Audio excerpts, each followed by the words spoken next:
بسم اللہ الرحمن الرحیم۔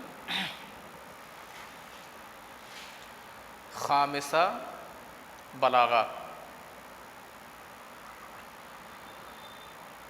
میں نے آپ لوگوں کو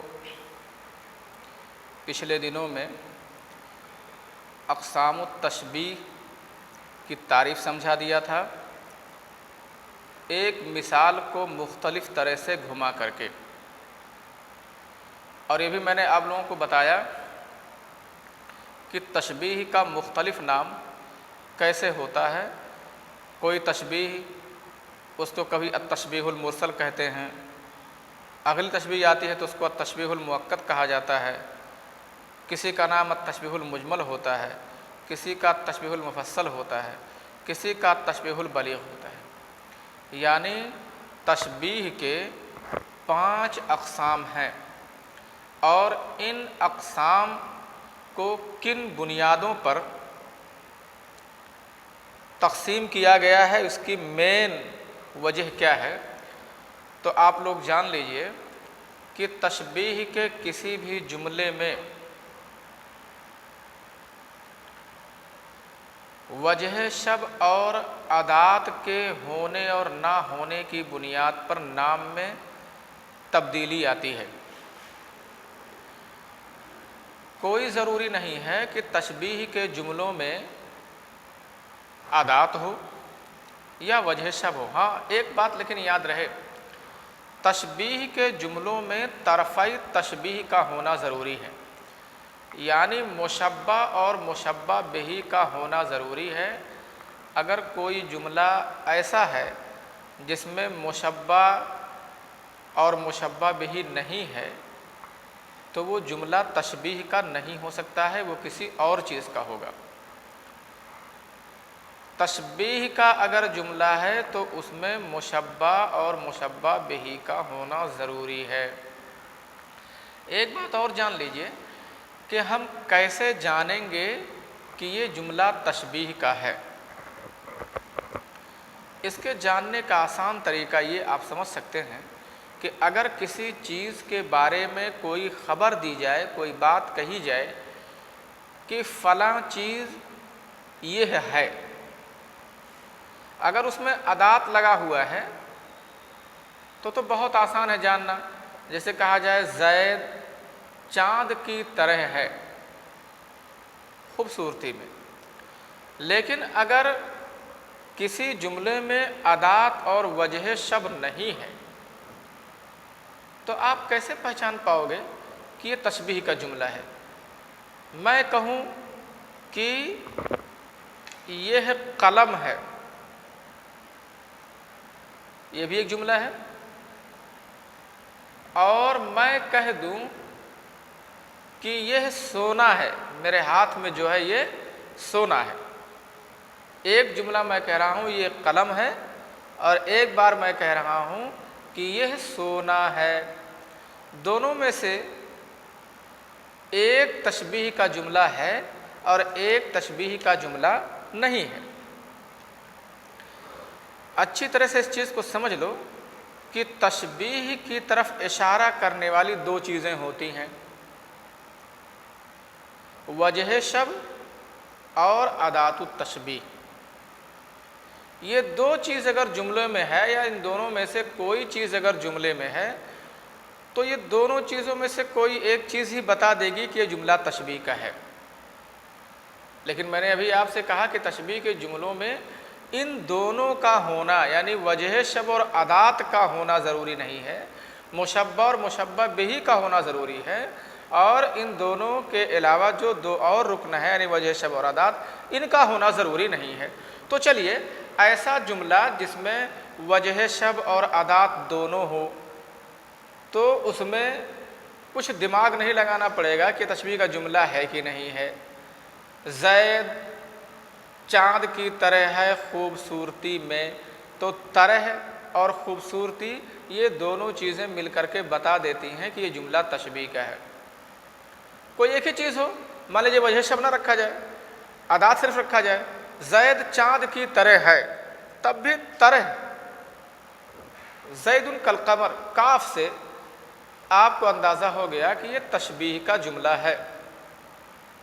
یا زید ہم ادات ہٹاتے ہیں وجہ شبہ لگاتے ہیں تو وجہ شبہ بھی اشارہ کرتی ہے یہ چیز کہ یہ جملہ تشبیہ کا ہے.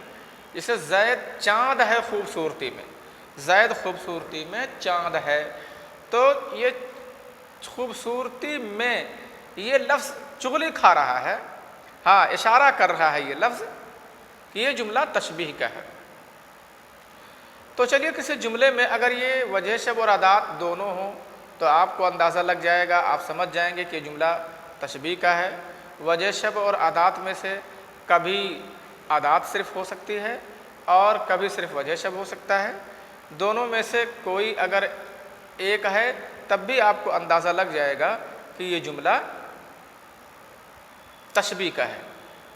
لیکن چونکہ تشبیہ کے جملے میں ان دونوں کا ہونا ضروری نہیں ہے، لہٰذا کبھی کبھی ایسا ہو سکتا ہے کہ یہ دونوں غائب ہو سکتے ہیں کسی جملے میں، یہ دونوں کے دونوں غائب ہو سکتے ہیں.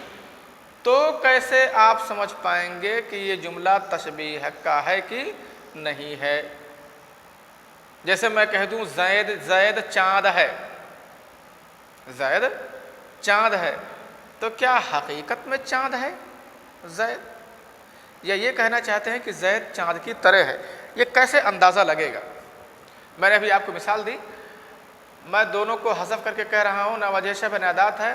ایک بار میں کہہ رہا ہوں کہ میرے ہاتھ میں جو قلم ہے یہ قلم سونا ہے، اور ایک بار میں کہہ رہا ہوں میرے ہاتھ میں جو سامان ہے وہ قلم ہے، یہ ہے قلم ہے. ایک بار میں بول رہا ہوں اور ایک بار میں آپ لوگوں کو کہہ رہا ہوں کہ یہ سونا ہے. آپ کو یہ فیصلہ کرنا ہے کہ اس میں سے کون سا جملہ تشبیہ کا ہے اور کون سا جملہ تشبیہ کا نہیں ہے. ظاہر سے بات ہے آپ یہ کہیں گے کہ یہ جو آپ کہہ رہے ہیں کہ یہ قلم ہے یہ تو تشبیہ ہی نہیں، واقعی قلم ہے. لیکن جو آپ یہ کہہ رہے ہیں کہ یہ سونا ہے تو یہ تشبیہ ہے، کیونکہ یہ شاید فائدہ پہنچانے میں سونے کی مانند ہے. جس طرح سونا ایک دھات ہے نا، اس سے لوگ بڑے بڑے فائدے حاصل کر لیتے ہیں، کر سکتے ہیں، ایسے اس قلم سے بھی بڑے بڑے فائدے بلکہ اس سے بھی زیادہ فائدے حاصل کیے جا سکتے. شاید فائدہ پہنچانے میں یہ سونے کی طرح ہے، یہ آپ کہنا چاہتے ہیں، اور آپ کی منشا یہ ہے، یہی بتانے کی ہے.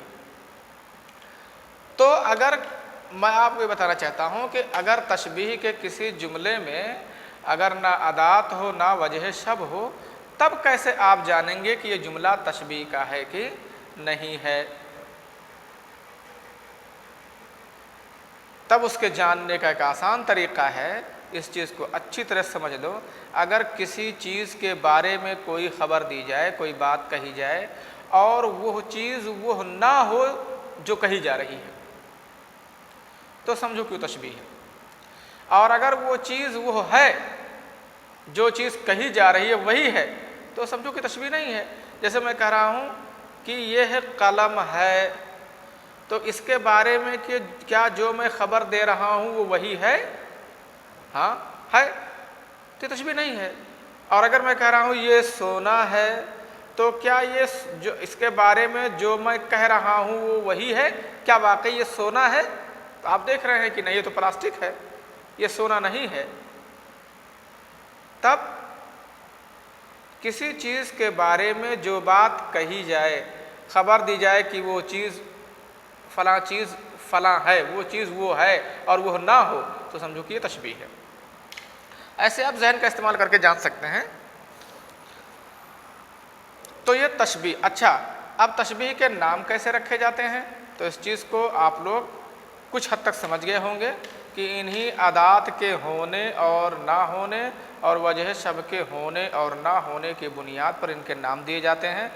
قاعدہ پڑھ لو، آپ کو خود ہی اندازہ ہو جائے گا. التشبیہ المرسل ما ذکرت فیہ الادات. تشبیہ مرسل کیا ہے؟ ما ذکرت فیہ، ما یہاں نافیہ نہیں، ما موصولہ ہے. ما ذکرت فیہ، جس کے اندر ذکر کیا جائے ادات. ادات کیا؟ ادات التشبیہ. جس کے اندر جس جملے میں ادات التشبیہ ذکر رہے وہ اس کو تشبیہ مرسل کہا جاتا ہے۔ التشبیہ المؤکد، تشبیہ مؤکد کیا ہے؟ ما حذفت منہ الادات، جس سے ادات سے مراد یہاں ادات التشبیہ ہے، تشبیہ کی ادات جیسے کاف ہے، کأنہ ہے، مثل ہے، شبہ ہے نا، اس طرح کی چیزیں، جس سے ادات یعنی ادات التشبیہ کو جس تشبیہ کے جملے سے ادات التشبیہ کو حذف کر دیا گیا ہو، ہے نا۔ جیسے زید قمر فی الحسن، آپ یہاں دیکھ رہے ہیں زید کالقمر فی الحسن کے علاوہ میں کہہ رہا ہوں زید قمر فی الحسن، تو یہاں کل نہیں، کل قمر نہیں ہے، یہاں ادات کو میں نے حذف کر دیا ہے۔ اور اگر کہہ دوں زید کالقمر تو ادات میں نے ذکر کر دیا تو یہ مرسل ہو جائے گا، اور ادات اگر میں نے حذف کر دیا ہے تو یہ مؤکد ہو جائے گا۔ تشبیہ مجمل کہتے ہیں التشبیہ المجمل ما حذف منہ وجہ الشبہ، جس تشبیہ کے اندر سے وجہ شبہ کو حذف کر دیا گیا ہو، جیسے زید کالقمر، زید چاند کی طرح ہے، وجہ شبہ میں نے نہیں رکھا ہے، حذف کر دیا ہے۔ التشبیہ المفصل ما ذکر فیہ وجہ الشبہ، تشبیہ مفصل یہ ہے جس کے اندر وجہ شبہ کو ذکر کیا گیا ہو، جیسے زید کالقمر فی الحسن، تو فی الحسن یہ وجہ شبہ ہے الحسن، تو یہاں ذکر کیا گیا ہے، تو یہ تشبیہ مفصل ہے۔ اور تشبیہ بلیغ کیا ہے؟ ما حذفت منہ الادات وجہ الشبہ، جس کے اندر سے ادات کو حذف کر دیا گیا ہو اور وجہ شبہ کو حذف کر دیا گیا ہو۔ تشبیہ کے جس جملے میں نہ ادات ہو اور نہ وجہ شبہ ہو تو آپ مانو کہ وہ تشبیہ بلیغ ہے۔ ابھی آپ نے تشبیہ کی ان 5 قسموں کی تعریف سے آپ کو یہ بات اچھی طرح سمجھ میں آ گئی ہوگی کہ ان 5 قسموں میں کسی میں بھی مشبہ اور مشبہ بہ کو حذف کرنے کی بات نہیں کی گئی ہے، بلکہ جس چیز کو حذف کرنے کی بات کہی گئی ہے وہ یا تو وجہ شبہ ہے یا ادات ہے۔ کبھی یہ دونوں ذکر ہو سکتے ہیں، کبھی یہ دونوں حذف ہو سکتے ہیں، کبھی ادات ذکر ہو سکتا ہے، وجہ شبہ حذف ہو سکتا ہے، اور کبھی وجہ شبہ ذکر ہو سکتا ہے اور ادات وجہ سب کو جو ہے حذف ہو سکتا ہے۔ تو ان کے ہونے نہ ہونے کے بنیاد پر ان کے نام رکھے گئے ہیں، اور آپ لوگ اپنی طرف سے ایسے جملے لگا لاؤ گے، جملے لکھ کر کے لگا لاؤ گے اور گھما لو گے تاکہ آپ کو نام یہ پکا ہو جائے، تب اس کی تمرین کرنے میں آسانی ہوگی۔ اور کل میں اقسام التشبیہ کی جو مثالیں دی ہوئی ہیں اس میں پڑھوں گا انشاءاللہ۔ ٹھیک ہے، السلام علیکم ورحمۃ اللہ وبرکاتہ۔